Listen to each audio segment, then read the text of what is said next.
Non seulement elle ne s'essouffle pas, mais en plus elle promet d'être massive. C'est ici, juste derrière moi, à Latroun, que les manifestants vont converger. Ils viennent de différentes localités d'Israël et puis ils vont se scinder en deux groupes. Un groupe qui, vous l'avez dit, va aller à la Knesset, au siège du Parlement israélien à Jérusalem pour protester.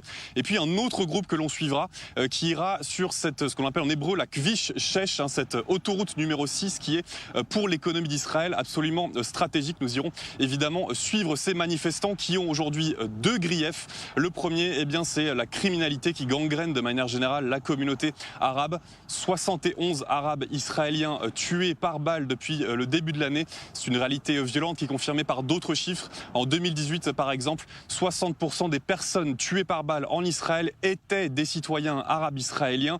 Et puis, deuxième grief, c'est l'attitude supposément laxiste des forces de sécurité israéliennes. On considère dans la communauté, dans la minorité arabe, que la police israélienne considère les Arabes comme des ennemis. Et c'est pour cela qu'on ravive assez régulièrement et encore aujourd'hui cette fameuse mémoire, triste mémoire des 13 manifestants arabes tués en octobre 2000. Une date, Nathalie, qui avait d'ailleurs marqué le début de ces violences intracommunautaires, puisqu'il faut le préciser, ces violences qui touchent la communauté, la minorité arabe, sont avant tout des violences entre arabes, donc intracommunautaires, Nathalie. Alors qui, Bastien, les Arabes israéliens tiennent-ils pour responsables justement de ces violences ?